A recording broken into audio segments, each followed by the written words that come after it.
Es tiempo de cerrar la historia de un hombre. Una historia que comenzó junto al lago de Galilea y terminó unida, según la antigua tradición cristiana, a la memoria de Roma. De pescador a roca, del miedo a la restauración, de la restauración al testimonio.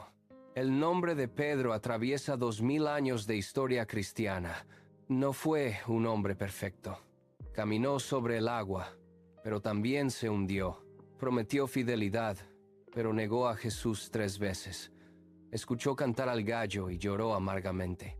Y sin embargo, ese mismo hombre se puso de pie en Pentecostés y proclamó a Jesús ante miles de personas. ¿Qué cambió a Pedro? Soy el Dr. Nova, historiador. Hoy llegamos al episodio final de la serie sobre Pedro. En 3 episodios hemos seguido su camino. Hoy unimos toda su historia en un solo relato. El nombre original de Pedro era Simón. Era un pescador relacionado con Betsaida y con el mundo del lago de Galilea. No tenía poder político. No pertenecía a la élite religiosa de Jerusalén. No era un escriba famoso ni un sacerdote del templo. Era un hombre de redes, barcas, agua, trabajo duro y manos cansadas. Pero Jesús lo vio. Los demás veían a Simón por lo que era en ese momento. Jesús lo vio por lo que llegaría a ser en la gracia. Después de una noche sin pesca, Jesús le dijo: «Boga mar adentro y echad vuestras redes». Simón respondió: «En tu palabra echaré la red». Aquel día hubo una pesca abundante. Pero lo más importante no fueron los peces. Lo más importante fue que Jesús llamó la vida de un hombre común, y a ese hombre le dio un nombre nuevo: Pedro, roca. Jesús no lo llamó por lo que ya era, lo llamó por lo que iba a ser. Pedro fue uno de los discípulos más cercanos a Jesús.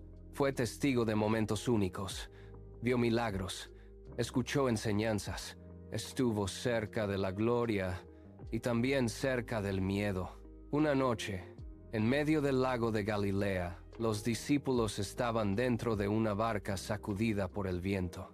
Entonces vieron a Jesús caminando sobre el agua. Los discípulos tuvieron miedo, pero Pedro dijo: «Señor, si eres tú, manda que yo vaya a ti sobre las aguas». Jesús respondió: «Ven». Y Pedro salió de la barca. De los 12, él fue el que puso el pie fuera de la seguridad. Caminó sobre el agua, pero luego miró el viento, tuvo miedo y comenzó a hundirse.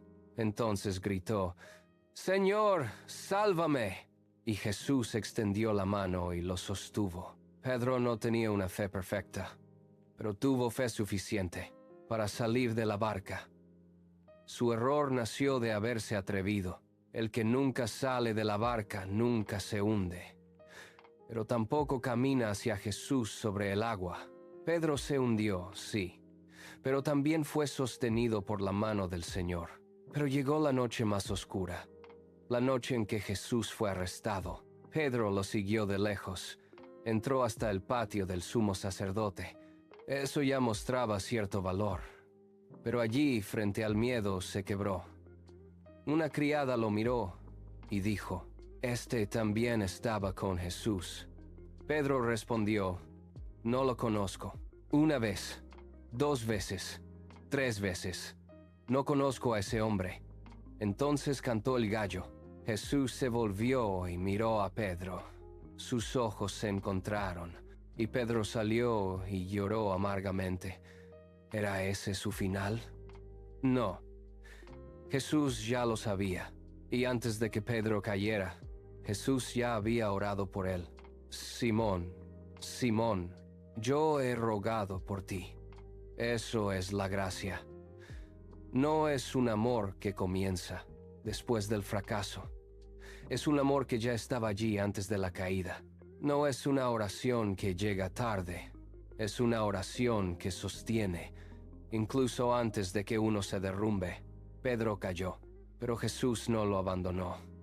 Después de la resurrección, Jesús volvió a buscar a Pedro. La escena ocurre a orillas del lago de Galilea. Había una fogata encendida, y esa fogata tenía memoria.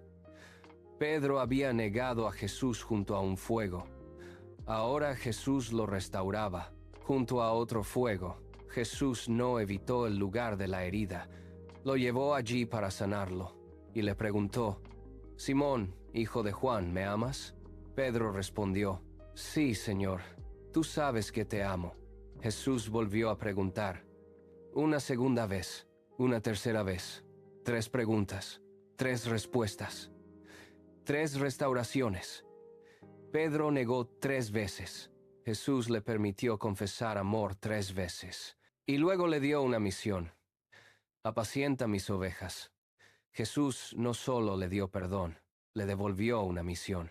La restauración de Dios no borra la historia como si nada hubiera pasado. La gracia entra en el lugar exacto de la herida y allí vuelve a levantar al ser humano. 50 días después, llegó Pentecostés. Jerusalén estaba llena de personas de muchas regiones. Entonces descendió el Espíritu Santo, y Pedro se puso de pie. El mismo hombre que había dicho: «No lo conozco», ahora proclamaba públicamente: «A este Jesús, a quien vosotros crucificasteis, Dios le ha hecho Señor y Cristo». Ya no se escondía, ya no negaba, ya no hablaba desde el miedo. Hablaba desde la gracia y desde el poder del Espíritu. Aquel día unas 3,000 personas fueron bautizadas. El hombre que se derrumbó ante una criada se convirtió en una voz central, en el nacimiento público de la iglesia. Eso hace la gracia.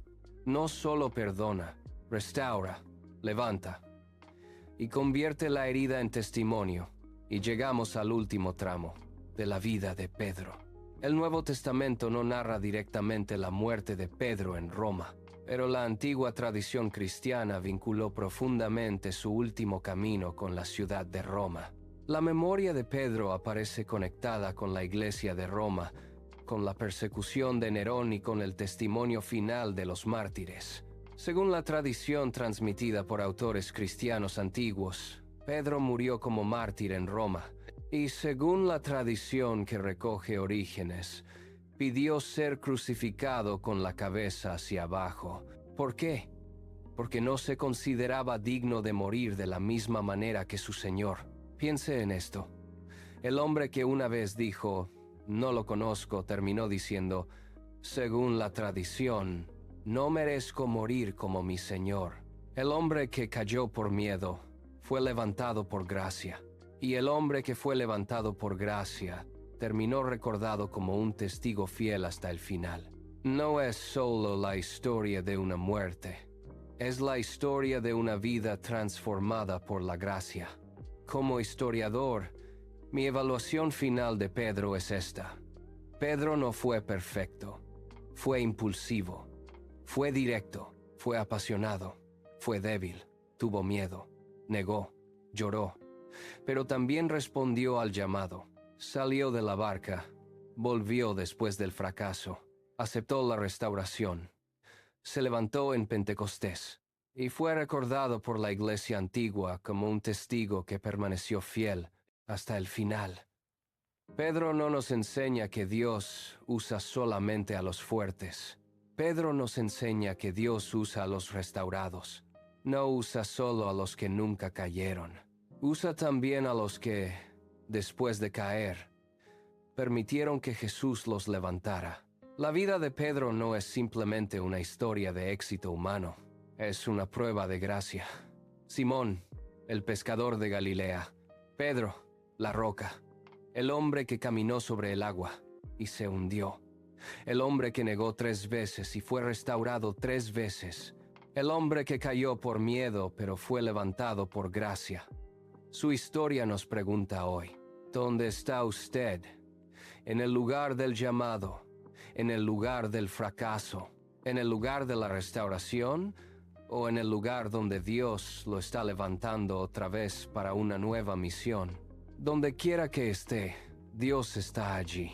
Así como Jesús fue a buscar a Pedro, también viene a buscarlo a usted.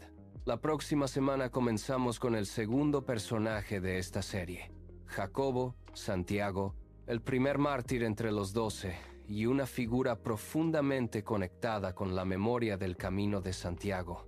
Seguiremos su historia juntos. Si esta serie de Pedro le ha bendecido, suscríbase al canal y compártala con alguien que necesite recordar que Dios no abandona a quien ha caído. Déjeme en los comentarios, ¿qué momento de la vida de Pedro tocó más su corazón? Soy el Dr. Nova. Gracias por acompañarme durante estas 3 semanas.